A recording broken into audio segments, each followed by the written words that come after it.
Bom, pessoal, hoje vamos bater um papo descontraído sobre esse clássico da literatura russa, Crime e Castigo, de Fyodor Dostoiévski.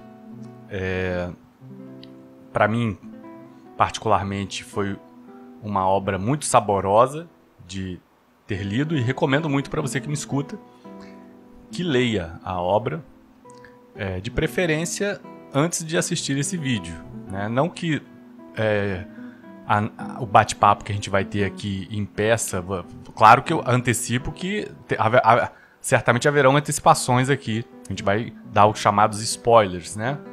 É uma obra de suspense, então nesse caso em particular pode ser que você não se sinta muito confortável em descobrir alguns elementos da trama, apesar de ser mais uma obra de, diria assim, uma obra muito psicológica, não tanto pelo suspense, mas mais pela questão psicológica, né? A análise profunda da psicologia humana está ali e da maneira de pensar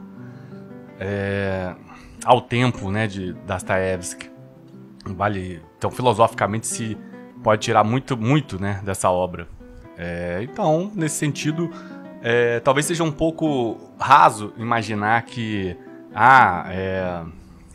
ter antecipações do que vai acontecer na trama tira toda a graça do que seria uma história, um enredo de suspense, mas não tira não. Mas claro, respeito quem não queira antecipações e advirto que elas irão acontecer ao longo desse bate-papo nosso. Tá aqui, Crime e Castigo, vamos dar uma resumida no autor, no Fyodor Dostoiévski, né? Vamos ver aqui o que diz aqui na internet a respeito do autor, né? O autor foi um escritor, filósofo e jornalista do Império Russo. É considerado um dos maiores romancistas e pensadores da história, bem como um dos maiores psicólogos. Veja, não à toa, como eu falei, né? Uma trama muito psicológica. Então, considerado um dos maiores psicólogos que já existiram na acepção mais ampla do termo, como investigadores da psique, né? Pois a psique diz respeito não apenas à maneira como nós ocidentais entendemos, né? Psicologia, isso é só apenas psicológico, ou seja, algo que vem da sua mente. Na verdade, psique desde os gregos tá ligado à alma, né? Então, a alma humana, a essência metafísica do homem. Então, é praticamente a compreensão do homem, né, como um todo. Então, após o término de sua formação acadêmica como engenheiro, Dostoiévski trabalhou integralmente como escritor, produzindo romances, novelas, contos, memórias, escritos jornalísticos e escritos críticos. Além disso, atuou como editor em revistas próprias, como preceptor e participou de atividades políticas. E sim, Dostoiévski ao seu tempo era alguém que, assim, é um comentário meu, né, um adendo. Ele era alguém engajado para derrubar o czarismo na Rússia. E como consequência disso, naturalmente deduz que ele seria um republicano, defensor do modelo republicano, o que colocaria ele ao seu tempo alinhado, não propriamente com ele sendo um iluminista, mas ele estaria alinhado ao movimento iluminista de sua época, e ao mesmo tempo ele era um cristão cético, né? Então ele era, digamos assim, alguém que acreditava no cristianismo, o que também era bem, digamos, naturalizado, né, desde o século XVII, XVIII, XIX, perpassando esses séculos, o início sobretudo no início da Era Moderna, da Era Contemporânea, né? O Pascal já fazia isso, né? Era um cristão cético, criava modalidades de pensamento, tentando especular a respeito da existência ou não de Deus, né? O Dostoiévski é alguém também nesse sentido, né, que vai especular. Nas próprias obras ele vai fazer essa especulação a respeito da existência ou não do Deus cristão, e ele se colocava como um cristão quase no sentido de torcer para que o cristianismo estivesse certo em tudo que apregoa. Então, Dostoiévski foi preso para tramar contra o czar. A influência de Dostoiévski é ímpar. Ele influenciou diretamente a literatura, a filosofia, a psicologia e a teologia. Sob sua influência direta foram produzidas várias obras literárias e cinematográficas. Foi também reconhecido como precursor dos seguintes movimentos: o Nietzscheanismo, Sim, o Nietzsche é alguém que sofreu influência, né, do Dostoiévski. Psicanálise, né, do Freud, também recebeu influência. O expressionismo, o surrealismo, né, essa obra em particular, O Crime e Castigo, tem narrativas a respeito de sonhos, né, uma parte onírica e febril do personagem principal, que é o Raskolnikov, que são extremamente surreais, né, e nos transportam para uma dimensão sombria, um tanto quanto interessantíssima a maneira como ele descreve pesadelos, né, do personagem, do protagonista, né, Raskolnikov. Né? Além disso, ele influenciou teologia da crise, né, como eu falei, né, a questão da especulação a respeito do próprio cristianismo, e o existencialismo. Né? Então, vamos dar uma lidinha aqui na orelha do livro, que vai trazer um resumo interessante. Né? Então, tá aqui, Fyodor Dostoiévski nasceu em Moscou em 1821 e faleceu em São Petersburgo em 1881.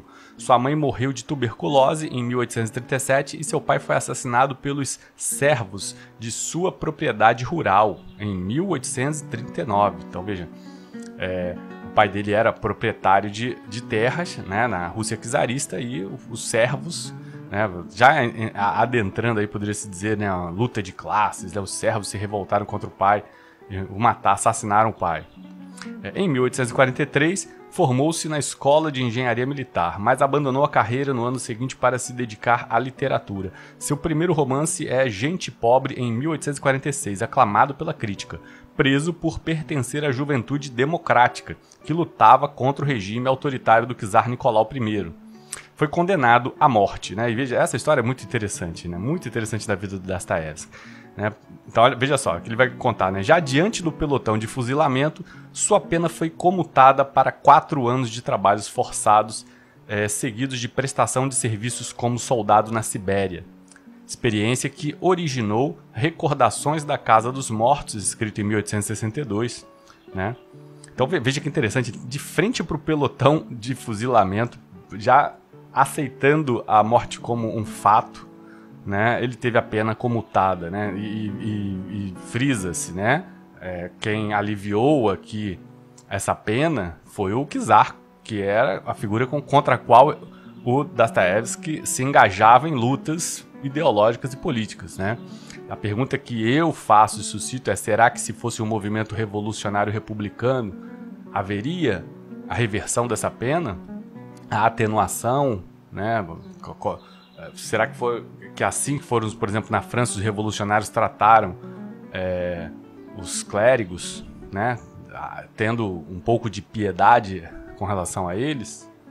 É só uma pergunta que eu faço, histórica. Recomendo que estude aí os movimentos revolucionários e veja se as figuras revolucionárias foram tão piedosas quanto foi aqui o Nicolau I com relação à pena de morte dada ao subversivo Fyodor Dostoiévski. Né? Uma análise minha, particularmente. De volta a São Petersburgo, dedicou-se exclusivamente à escrita.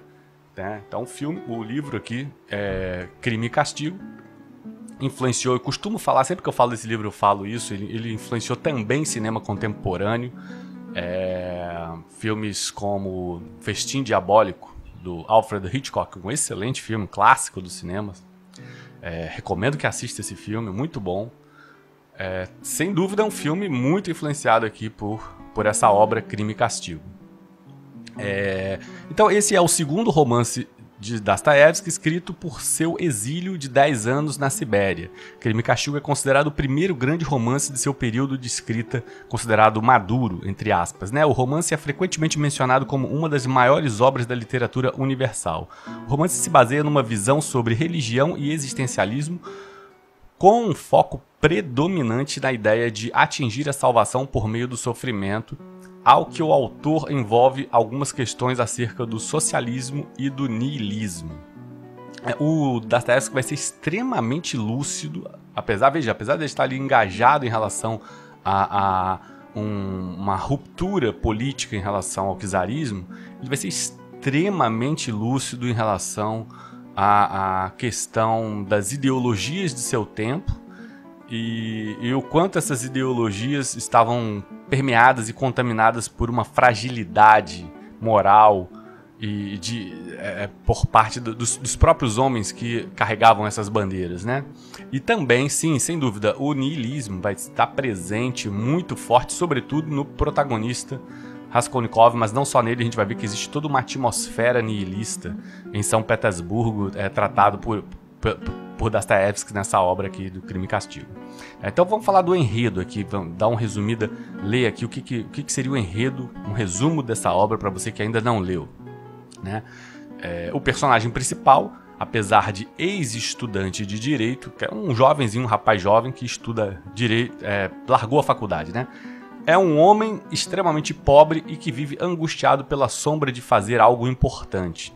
Ele divide os indivíduos em ordinários e extraordinários, numa tentativa de explicar a quebra das regras em prol do avanço humano, né? Então veja, aqui tem o cerne do tipo de pensamento que é, digamos, defendido por Raskolnikov, que é o jovenzinho, o jovem ex-estudante de direito, e ao mesmo tempo, né, pode-se entender que era o tipo, a essência de pensamento do homem contemporâneo à época de Dostoiévski, pois uma vez que o direito divino entrava em crise e o próprio contrato social também entrava em crise logo tempos depois no que diz respeito às monarquias, né, começaram a aparecer os chamados homens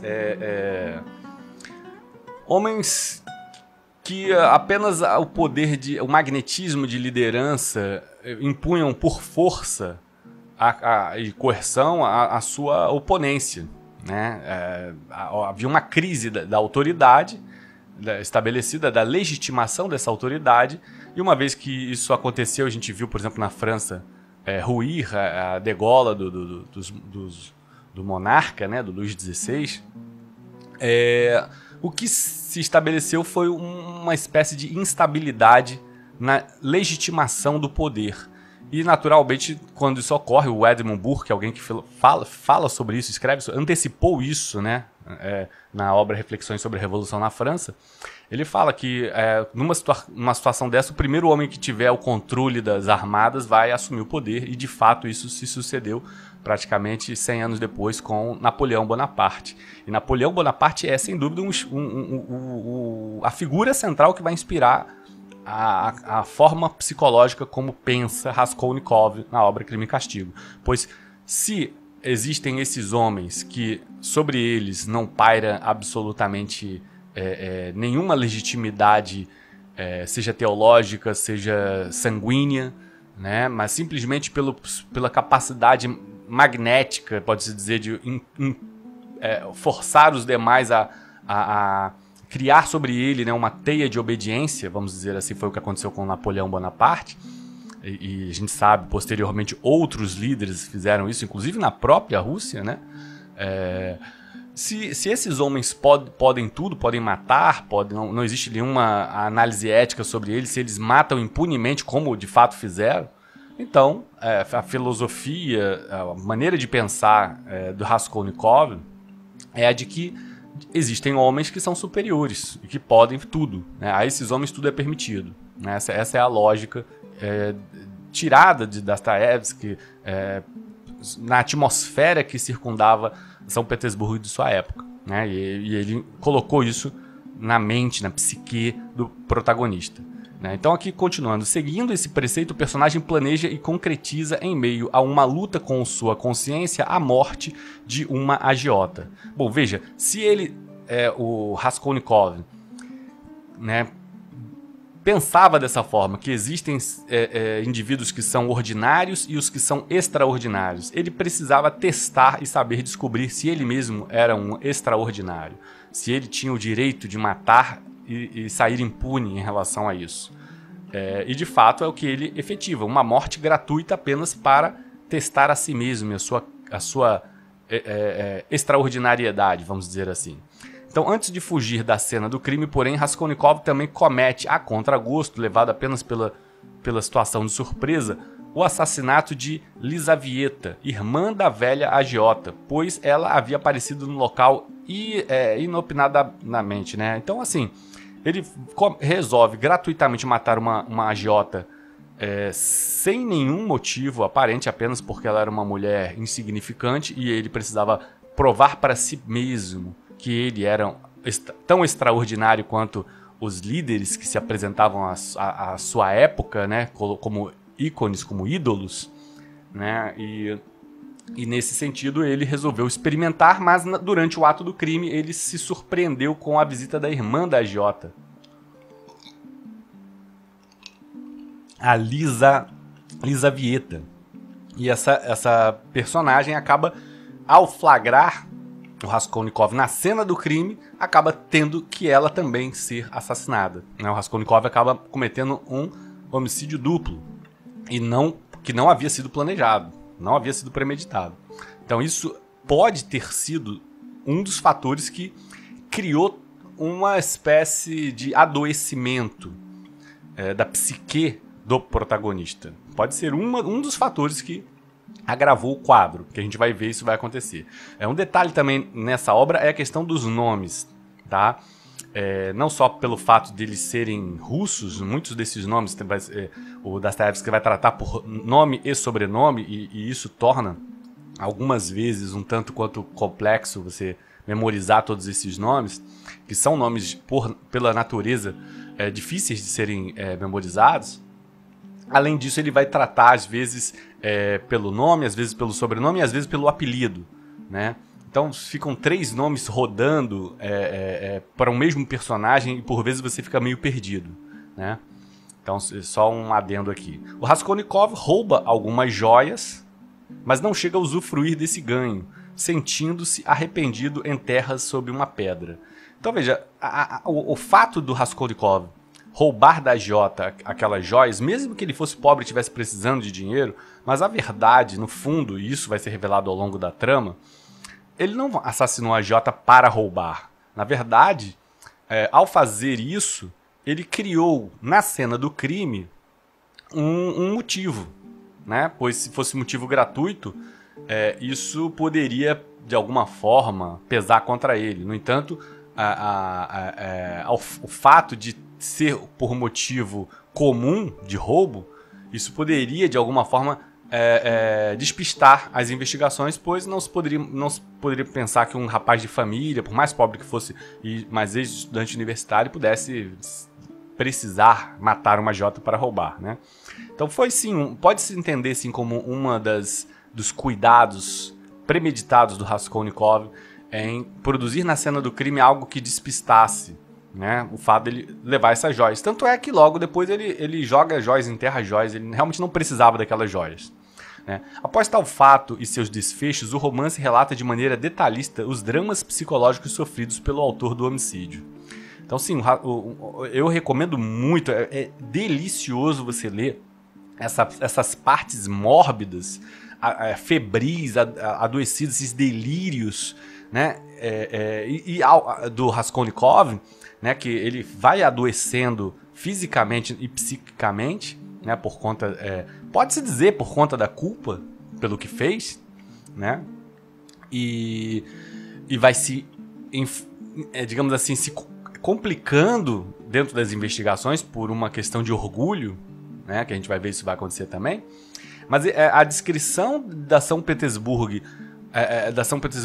adoecida, a própria cidade toda adoecida, né, por conta dessa crise, dessa instabilidade política à sua época, da dificuldade de legitimar uma autoridade, né, e pessoas que se suicidam de pontes, ou prostitutas que sofrem espancamento, enfim, ele mostra uma degradação muito grande naquela época ao redor de um personagem que já é por si mesmo degradado, né? Então acaba sendo toda uma atmosfera bem negativa, bem nihilista, como bem produz aqui o Fyodor Dostoiévski em torno dessa trama, né? Diversas histórias se desenvolvem de maneira paralela à principal, entre elas um romance da irmã do personagem, Raskolnikov, e as relações do protagonista com Sônia, filha de um funcionário público a quem ele doou o dinheiro. Então, aqui é citado relações paralelas, né, ao crime do Raskolnikov. A irmã do Raskolnikov, uma jovenzinha bonita, ela acaba, digamos assim, arranjando um casamento, né? Eu sublinho aí o arranjando, um casamento bem arranjado, pois era um homem com um homem, digamos, bem situado financeiramente, economicamente, né? O que também colocaria-se ali como algo bem contemporâneo, né? Da burguesia emergente, adquirir status e com isso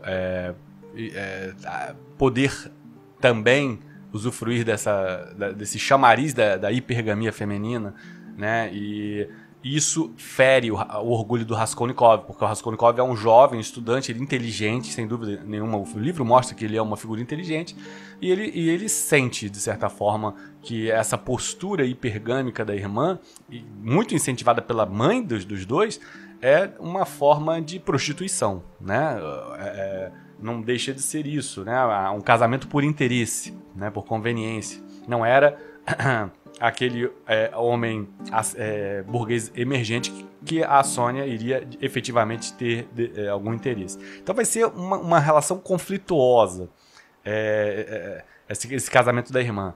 E ao mesmo tempo, né, a relação do próprio Raskolnikov com Sônia. Sônia não é a irmã dele. Sônia é a filha de um funcionário público a quem Raskolnikov conhece gratuitamente e que acaba morrendo, atropelado, logo no início da trama, né? Esse funcionário público é um senhor idoso e que ele passa o drama, ele é alcoólatra, bebe muito, então também já é uma figura bastante degradada e pesa sobre a consciência dele o fato de que nada pôde fazer para evitar que a filha, Sônia, uma moça ingênua, acabasse caindo como garota de programa, vamos dizer assim, né? Como prostituta lá em São Petersburgo. Então, vejam, são duas figuras femininas interessantíssimas, né? A irmã do Raskolnikov, que é uma menina de família e que vai buscar no casamento a sua forma de prostituição por atacado, né? E a Sônia, que é uma menina bem mais ingênua, filha desse falecido funcionário público a quem o Raskolnikov teve algumas breves conversas no bar, né? E que acabou falecendo e antes de falecer pediu a ajuda do Raskolnikov que cuidasse da filha dele, né? Essa menina ingênua, ela se torna prostituta no varejo, né? A verdadeira prostituta oficial que todos conhecem.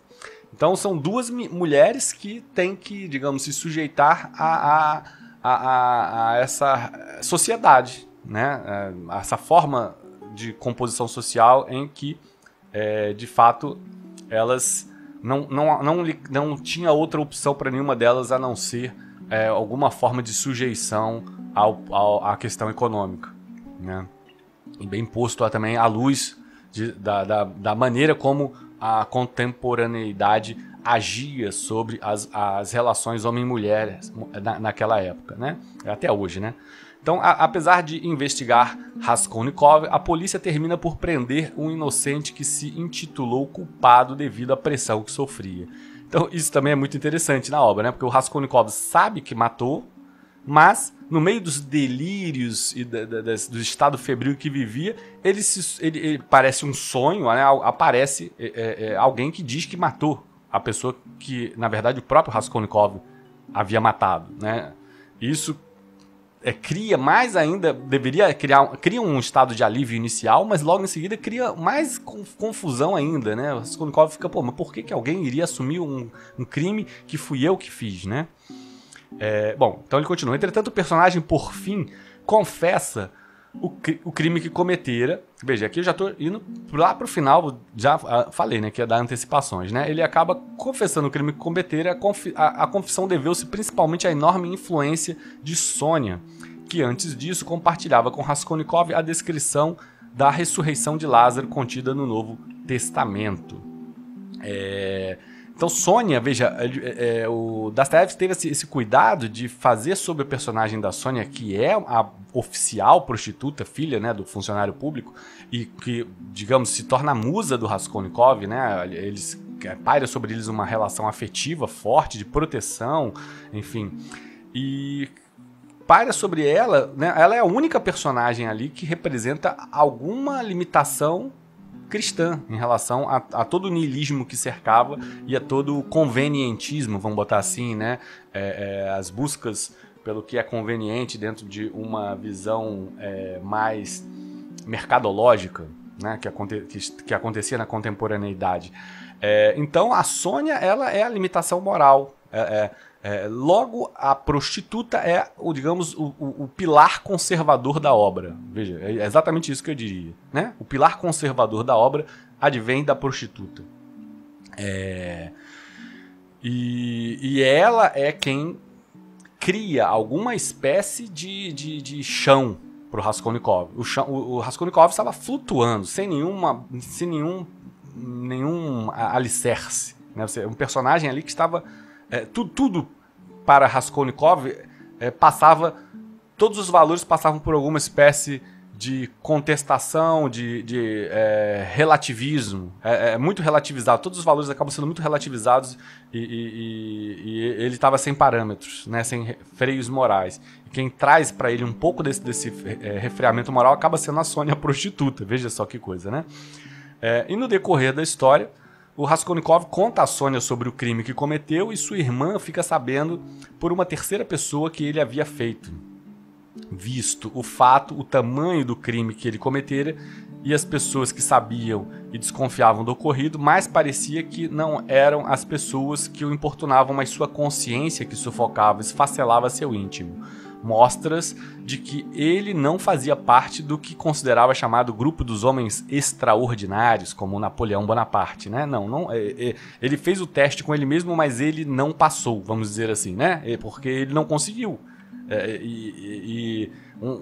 Uma parte disso que vale muito a pena, que são, eu diria assim, partes deliciosas no livro, são os diálogos do Raskolnikov com o detetive que investiga o crime. Ali você tem um duelo maravilhoso em que o que está em jogo para o detetive é a descoberta do criminoso e o criminoso propriamente dito, que estava ali na frente dele debatendo com ele, né, o que estava em jogo para ele era esse orgulho de descobrir se ele era ou não um homem extraordinário, né? Esse diálogo entre os dois lados é incrivelmente bem construído, né? Recomendo muito, porque é justamente uma caça de gato e rato, onde você não sabe exatamente quem é o rato, porque o Raskolnikov está o tempo todo blefando, apostando mais alto e blefando, né? E o detetive está pagando para ver o tempo todo. Então é uma briga interessantíssima, um diálogo interessante. Talvez eu traga aqui algumas dessas leituras, né? Indivíduos nos quais ele considera capazes de cometer quaisquer crimes. Ou seja, ele não era um desses homens extraordinários, ele não era capaz de cometer qualquer crime e infringir as regras sem culpa alguma, né? Que era o que ele considerava e idolatrava em figuras como o Napoleão Bonaparte. Então, por fim, Raskolnikov é preso devido à sua confissão, arrependimento e falta de antecedentes criminais. Sua pena acaba por ser reduzida a 8 anos em uma cadeia na Sibéria. Veja, interessantíssimo, né? Algumas ligações aí parecidas com a vida do Dostoiévski. Durante tal período, Sônia, personagem que a partir de certo momento segue Raskolnikov em todas as situações, manteve-se muito presente, servindo até mesmo de mensageira à sua família em São Petersburgo. Então é isso, esse foi o resumo da obra, mas acredite, esse resumo não traz nem metade das informações, não traz nem um décimo das informações que são interessantíssimas nessa obra. Os personagens, além de terem nomes russos um tanto quanto complexos, como eu falei, né, de serem memorizados, são chamados de 2 ou 3 formas diferentes. Isso traz uma dificuldade à concentração na leitura e a você remeter ali de quem que o narrador está falando exatamente. E ainda possuem personagens que são tratados por nomes iguais. Acontece também isso. Então, essa é uma questão mais chata na obra. sonhos e delírios febris do personagem se misturam a uma atmosfera real, nihilista de São Petersburgo da época. Então acaba sendo como se fosse uma espécie de delírio coletivo, né? Muito bem colocado a época de Dostoiévski a respeito de São Petersburgo, a atmosfera nihilista que circulava toda a cidade.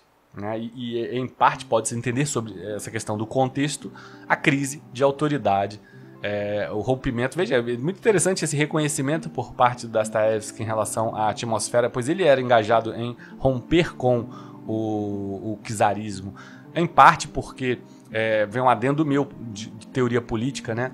Pois os movimentos monárquicos todos, neles eu incluo aí o czarismo na Rússia, eles foram muito incentivados a exorbitar da autoridade pela própria alta burguesia. A mesma alta burguesia que vai logo adiante subsidiar, financiar, patrocinar os movimentos iluministas revolucionários que vão romper com a monarquia. Então, pode-se entender que o absolutismo, e nele poderia-se dizer que estava presente aí em parte a visão crítica que o Dostoiévski cultiva em relação ao Nicolau I, essa questão de que a exorbitância advém do apoio que a alta burguesia dava para a monarquia, que já se encontrava isolada sem tanto apoio por parte da igreja, né? Então a alta burguesia teve esse cuidado de afastar a igreja e o direito divino do apoio que fazia reciprocamente a monarquia, e a monarquia, uma vez isolada, foi se deixando levar pela alta burguesia. Isso aconteceu aqui com relação a Dom João VI, Pedro I, Pedro II, né? Os monarcas foram se tornando esclarecidos e num segundo momento, num primeiro momento exorbitantes, né? No segundo momento esclarecidos, ou quando não caíam, eram degolados, né, como acontecia na França. Então, todo esse processo é um processo de influência burguesa em cima da monarquia. Primeiro o afastamento da igreja, depois o recrudescimento da autoridade real, né, essa exorbitância levando a calamidades e oposições fortes à monarquia, e alguns se tornando então esclarecidos, abrindo exceções, e outros não, sendo degolados, seja como for, todas as formas de destruir a ordem a ordem estabelecida como ela era na Idade Média, né, por meio dessa ligação entre igreja e nobreza. Uma época não apenas agitada politicamente, né? Então, veja, o Dostoiévski é alguém que reconhecia ali, se engajava contra o czarismo, mas reconhecia que havia uma crise estabelecida ali, uma crise de autoridade estabelecida à sua época, né? E isso repercutia na forma como a própria sociedade se encontrava adoecida, né? Por meio de todo tipo de ideologia fanática, falácias, falaciosas, né? E pela maneira como as próprias pessoas... Ele vai tratar não só essa questão do Raskolnikov. O Raskolnikov não é o único personagem que carrega dentro de si uma linha de pensamento um tanto quanto putrefata, pode-se dizer, né? Putrefata. Outros personagens vão trazer também esse adoecimento das ideias, vamos dizer assim, né? E isso vai tornar a obra ainda mais densa e interessante, né? Então tá aqui, esses sonhos, delírios, né? A atmosfera nihilista de São Petersburgo, uma época não apenas agitada politicamente, pois o czarismo já dava sinais de esfacelamento, mas sobretudo o pensamento racionalista moderno que coloca os valores cristãos em suspensão, sem, no entanto, conseguir produzir novos valores no seu lugar. Então havia um vácuo de valores, né? Um vácuo de valores, pois os valores cristãos já não conseguiam mais sustentar, né? Já não havia mais substância para que pudesse promover alguma espécie de ordem política. No entanto, os valores que foram colocados, tentou-se colocar no lugar desses valores cristãos eram valores um tanto quanto impraticáveis, pode-se dizer. Havia um delírio, né, completo. O próprio positivismo não produz valores que possam ser adequadamente sozinhos suficientes para sustentar uma ordem estabelecida, né? Além disso, as ideologias todas que carregam, na minha visão, o positivismo é uma religião, tanto quanto o cristianismo, né? Por mais que se diga antirreligioso, na prática, para mim, ele é uma religião. E além disso, as ideologias que tentam radicalizar, né, braços que deveriam agir juntos, né, como a questão da liberdade, a igualdade, a fraternidade, elas vão estar ali em braços que brigam entre si ao invés de estarem juntos, unidos, né? O niilismo é o retrato dessa sociedade sem valores para dar significado à vida. Os novos ideais de liberdade, igualdade e fraternidade têm suas faces mais ocultas, reveladas e expostas amargamente pelo autor, que nos mostra o quanto traduzem apenas uma busca pelo interesse próprio. E veja, eu grifo aqui o interesse próprio, porque muita gente acha que, por exemplo, defender o liberalismo clássico é defender o interesse próprio. Veja, só que é importante que se diga isso. Uma coisa é você defender que as pessoas busquem o interesse próprio. Isso é algo que transcende a você e ao seu próprio interesse. É um valor. É um valor que transcende, é uma doutrina. Outra coisa completamente diferente é você não defender nada apenas do seu próprio interesse. E isso não é liberalismo clássico, isso não é nenhuma doutrina filosófica. Isso é simplesmente conveniente, é o que é conveniente. E isso é o que a maior parte das pessoas defende. É o interesse próprio. Não é nenhuma doutrina, né? Seja no campo da igualdade, seja no campo da liberdade, o Dostoiévski é alguém que vai estar mostrando, denunciando essa inclinação humana de defender o interesse próprio e não nenhuma doutrina em particular, né? Aqui o Raskolnikov, ou Rodya, que é o apelido do Raskolnikov, jovem estudante, assassino, traduz o niilista, que uma vez sem nenhum valor para se embasar, passou a crer na possibilidade de fazer seus próprios valores, né? Veja, aqui um tanto quanto, de certa forma, pode-se dizer aí um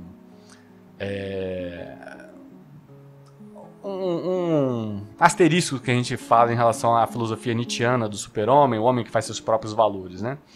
Só que de uma forma crítica, né, tratada por Dostoiévski, que era um cristão. Então, naturalmente, poderia-se entender esse antagonismo das duas visões, né? E concebeu a ideia inspirada em Napoleão, de que alguns homens podem matar sem pagar qualquer pena. Vivia num quartinho minúsculo onde só cabia um sofá-cama em regime de pensão. Morava sozinho e afastado da mãe e da irmã, e passou grande parte da trama em conflito psicológico interior e doença exterior. Então ele ficava realmente doente físico, com febre, febril e delírios psicológicos, né? Além de conflitos, eu diria, interiores fantásticos, muito bem colocados, né? Às vezes ele se importando demais com alguma coisa e logo depois ele se perguntando por que eu estou me importando com isso, né? Muito, muito interessante a questão psicológica, a construção psicológica dos personagens, né? Vamos falar agora da Sônia. A Sônia é a prostituta e também a mais ingênua e inocente personagem da trama, traduz a cristã, né? Ela é a cristã, a que vai defensora da visão moral cristã que ainda resta na sociedade. Veja, logo, a prostituta, né? Que resistia a se apegar aos antigos valores tradicionais de sua fé, vivendo em sofrimento e sacrifício, né? Ela faz o sacrifício de ser prostituta para poder sustentar a si mesma, né, e a família. Ela é filha de um velho que Rodya conheceu num bar antes de falecer, o tal funcionário público. O velho pediu ajuda ao protagonista antes de falecer para cuidar da filha, e é o que o Rodya, o Raskolnikov, vai fazer, né? Vai cuidar da filha, mas claramente se estabelece ali uma relação especial em que Rodya nutre um afeto, um carinho, e talvez seja a única pessoa por quem Rodya, ou seja, o Raskolnikov, o protagonista, ainda tem algum respeito, né? E isso é muito interessante na obra. É o único personagem por quem o Raskolnikov ainda nutre algum respeito, e tanto que é a pessoa que leva ele a acabar confessando o crime. Razumihin, né, é um velho amigo do Raskolnikov, amigo de faculdade, ex-estudante, silenciosamente apaixonado por Nastácia, que é a irmã do protagonista, né, o Raskolnikov, Anastácia prometida, né, prometida aí ao outro personagem que seria o burguês emergente, né.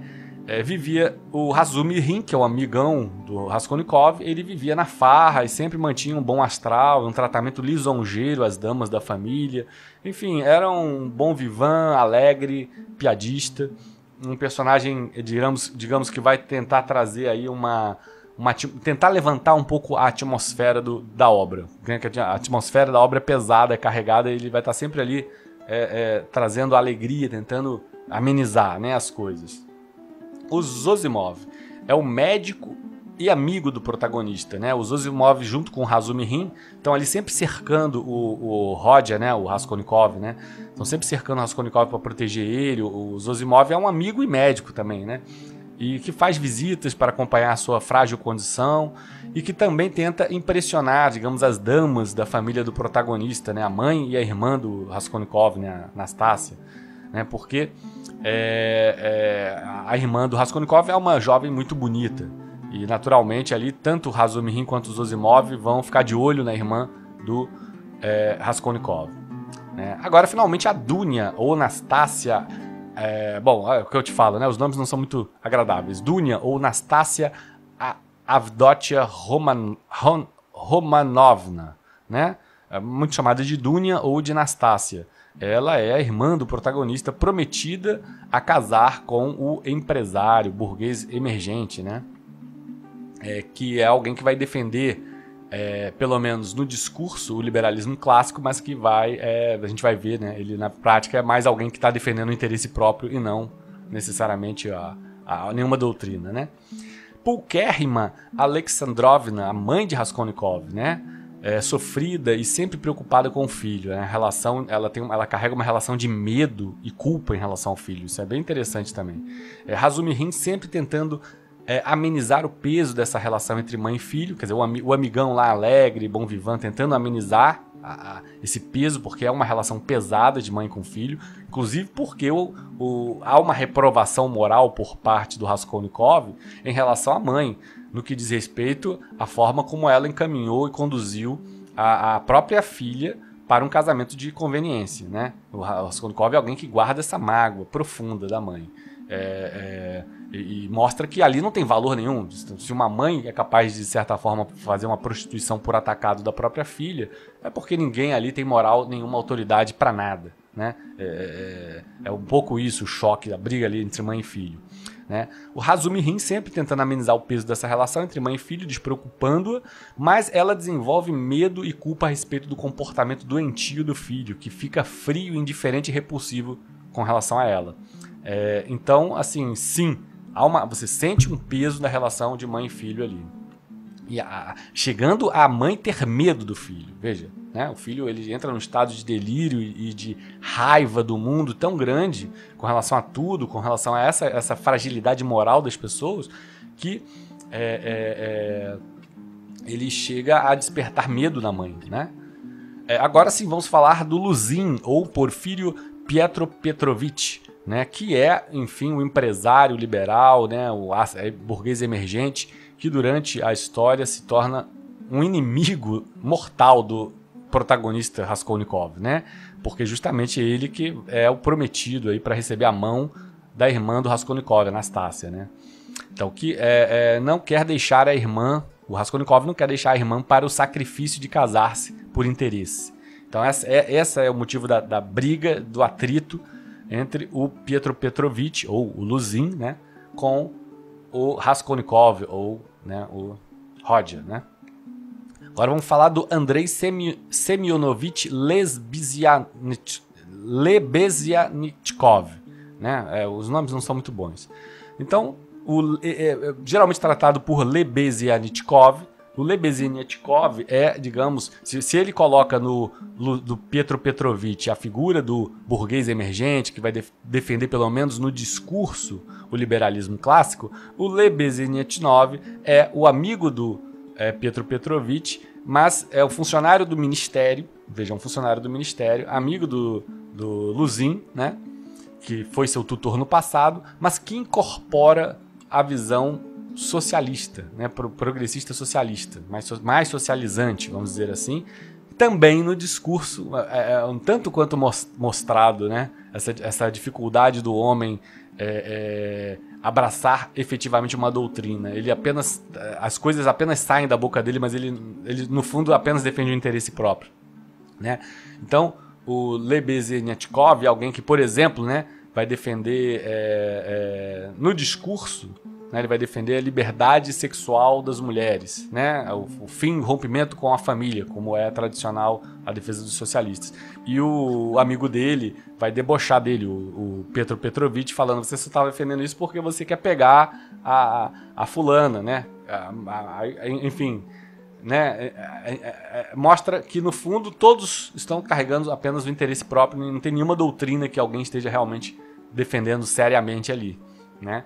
E o Lebezhennikov é a maneira como Dostoiévski brinca, mostra, né, essa forma sofista de defender o socialismo, e o Petro Petrovich é a forma sofista de defender o liberalismo clássico, né? Zametov nossa, esse nome é horrível. Svidrigailov, né? Zametov e Svidrigailov são os investigadores do crime do agiota, né? São eles que vão sobretudo, eu acho que o segundo, né? Vai travar ali as mais complicadas, intrincadas, rebuscadas e eu diria assim, eu tento dar aqui um adjetivo, né, que vão deixar você com eu diria suando, né, com a mão coçando, nervoso, né? As conversas, os diálogos mais difíceis de travados, essa briga com o Raskolnikov, né? Esse gato e rato ali com o Raskolnikov, né?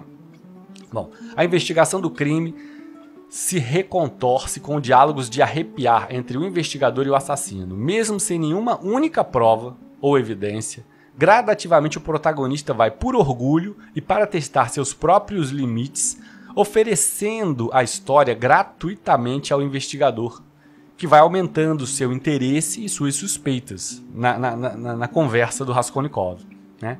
E esse perigoso jogo vai se desenvolvendo até que o que antes excitava com adrenalina o protagonista, né, vai se voltando contra ele. E ele vai caindo numa espécie de medo, paranoia, né, de ser descoberto. Alguns fatos alheios à sua vontade vão acontecendo e ele vai temendo que porque ele não sabe exatamente o quanto os outros sabem, né? E esse é o problema de todas as pessoas que cometem crime, né? Ou cometem qualquer coisa errada. Você não sabe o quanto os outros sabem, e isso cria uma paranoia, né? E ele vai sucumbindo a essa própria pressão, provando a si próprio que ele não era um homem superior como ele mesmo havia teorizado.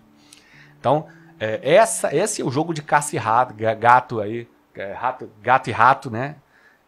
Travado aí em diálogos arrepiantes, né, do Raskolnikov com o seu investigador. O Raskolnikov recebe a visita da mãe e da irmã justo no momento de maior conflito interior e é perturbado pelo potencial casamento arranjado por interesse da irmã com o chamado bom partido, né, o Petro Petrovich, né? Então veja, esse problema moral caiu no colo do Raskolnikov no pior momento que poderia ter, que é o momento em que ele acaba de cometer um crime, né? Então ele acaba de cometer um crime, tem dilemas existenciais profundos, problemas de ordem física e psicológica profundos, e aí no meio desse conflito interior cai no colo dele um problema moral desse tipo, de ver a própria irmã tendo que fazer um casamento de conveniência. Discussão sobre a prática liberal na grande cidade e o mundo das ideias iluministas em contraposição ao ceticismo para com a natureza humana do próprio Dostoiévski, personificada pela contraposição de Razumihin. Vamos ver aqui na página 153, né, e 155, um exemplo disso que eu estou falando aqui.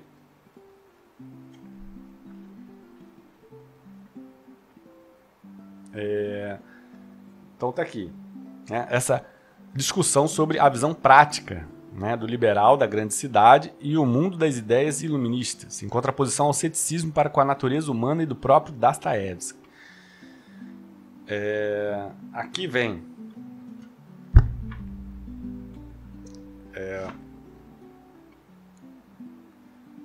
A ciência atualmente, né, deixa eu ver aqui, da página 153 a 155, né? Não, 153, vem aqui antes. Em que sentido diz isso? Perguntou Razumi Rin. No sentido mais sério e essencial, replicou Pietro Petrovitch. Como se estivesse gostando da pergunta. Havia 10 anos que eu não vinha a Petersburgo. Todas as novidades, reformas, ideias, tudo nos chegava nas províncias, mas para ver as coisas mais claramente é necessário estar em Petersburgo. E minha ideia é que se aprende mais observando as novas gerações. Confesso que estou entusiasmado. Então isso é o empresário, o burguês emergente, tecendo comentários sobre o seu entusiasmo ao chegar numa grande cidade como Petersburgo e sair do interior, pois ali é onde as coisas aconteciam, né? E ele, como empresário, naturalmente tinha também um interesse, até mesmo de acordo com o que ele diz, um interesse quase filosófico, né? De conhecer o mundo nas grandes cidades. E aí o Razumi Rin, né, pergunta, que é o amigo bom vivant, bom astral, né, do protagonista, pergunta ao Pietro Petrovitch com o quê, né? Entusiasmado com o quê? Aí o Pietro Petrovitch, sua pergunta é muito vasta, posso estar enganado, mas acredito que posso ter uma visão mais clara, mais, por assim dizer, crítica, mais prática. É verdade, disse Zosimov sem pensar muito. Zosimov, o médico, né? Bobagem. Não há visão prática, interveio Razumi Rin. A visão prática é coisa difícil de encontrar, não cai do céu. E nos últimos 200 anos, estivemos divorciados da visão prática. Ideias, se quiser, pululam.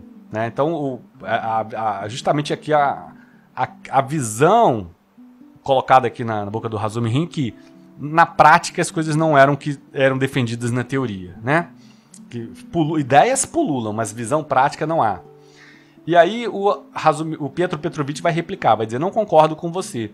É claro que as pessoas se desviam e cometem erros, mas é preciso ser indulgente. Esses erros são simples provas de entusiasmo pela causa e do anormal ambiente externo em que ocorrem. Se pouco foi feito é porque o tempo foi reduzido. Dos meios nem vou falar. Minha opinião pessoal, se quiser saber, é que alguma coisa já tem sido feita. Novas ideias, novos trabalhos valiosos estão circulando em lugares daqueles de nossos antigos sonhadores autores românticos. A literatura está tomando uma forma mais madura, muitos preconceitos injuriosos foram erradicados e ridicularizados. Em resumo, cortamos irrevogavelmente nossos laços com o passado e isso, ao meu ver, é uma grande coisa. Né? Então veja, a visão liberal, um tanto quanto iluminista e progressista também, né? Está feliz de ter rompido em absoluto com o passado. E aqui, né, vai mais adiante, lá no final ele vai dizer, né, a ciência atualmente nos prega amar-nos a nós mesmos acima de tudo, porque tudo está baseado no interesse pessoal. Se você se amar a si mesmo e conduzir seus negócios adequadamente, seu manto ficará inteiro. A verdadeira economia acrescenta que quanto mais negócios privados existirem na sociedade, mais mantos inteiros, por assim dizer. Riqueza única exclusivamente para mim, estou conseguindo, por assim dizer, para todos e ajudando o meu próximo a conseguir um pouco mais do que metade de um manto rasgado. Sim, ele vai mostrar aqui uma filosofia liberal clássica bem pautada na ideia de mão invisível do Adam Smith, que é alguém que vai falar, né, que se você é movido por interesse próprio, essa forma de mover o seu próprio interesse vai produzir para o coletivo um resultado melhor, né? Só que o que o Dostoiévski vai criticar é que, na verdade, muitas pessoas, e isso é verdade, é fato, muitas pessoas vão abraçar esse discurso não porque estejam efetivamente defendendo uma doutrina que seja superior a eles, mas porque estão efetivamente defendendo apenas o interesse próprio. Então veja, se esse interesse lá na frente, se essa mesma doutrina lá na frente for colocada a contraprova, digamos, em contraposição ao interesse próprio do liberal, né? Como, por exemplo, agora nesse momento o planejamento central lhe favorece, e aí? Aí nesse momento ele não vai parar de pensar no interesse próprio dos outros e vai defender apenas o seu próprio interesse e favorecer a centralização e dirigismo econômico. Né? Porque, no fundo, o que ele defende não é nenhuma doutrina liberal, mas é o seu interesse próprio, independente de qualquer linha doutrinal ou linha moral. E é isso que o Dostoiévski vai criticar. E aí que vem justamente o replicar, né? A crítica. Veja, a crítica a essa defesa vazia de uma doutrina que, na verdade, as pessoas não estão defendendo essa doutrina, estão defendendo o interesse próprio mesmo, né? Então ele coloca aqui: desculpe-me, mas eu também não tenho muita perspicácia, interveio bruscamente Razumi Rin.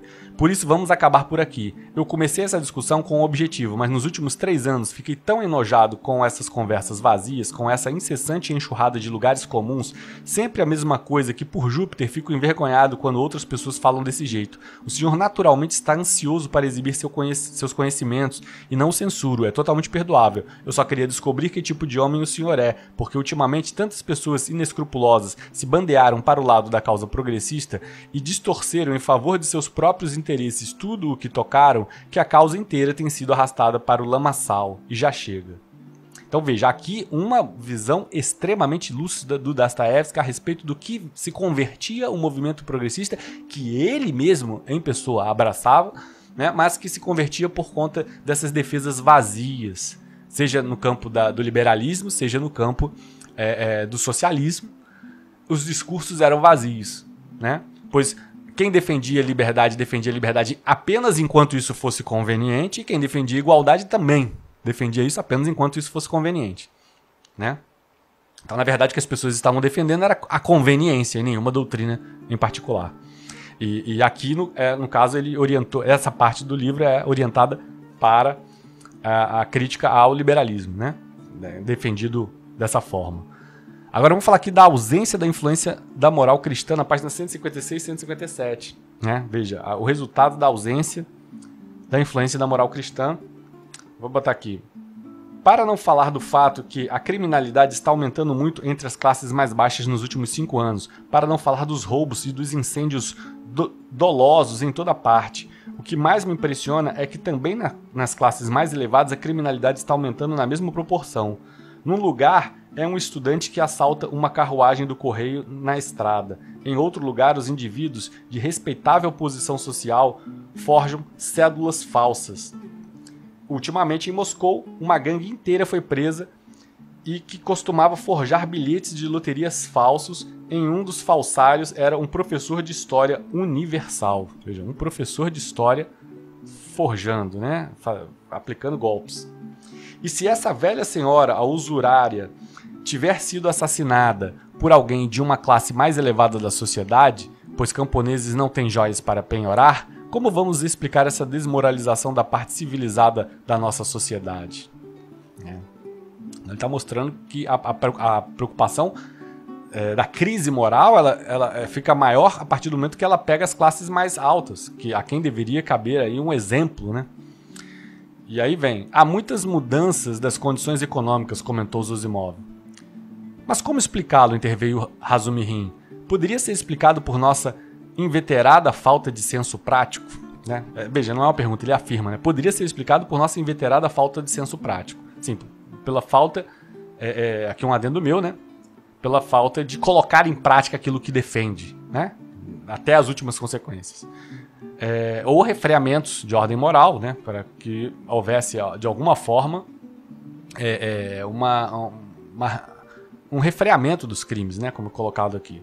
O que quer dizer com isso? Que a resposta deu seu professor de Moscou à pergunta por que falsificava notas. Todos enriquecem de uma maneira ou de outra, por isso também quero ficar rico e depressa. Não me recordo das palavras exatas, mas a ideia era que ele queria dinheiro de qualquer jeito, sem esperar demais ou sem trabalhar. Crescemos acostumados a ter tudo à disposição, a caminhar apoiados nos outros, a ter comida já mastigada. Depois chega a hora decisiva e cada um se mostra exatamente como é. Né? E a moralidade?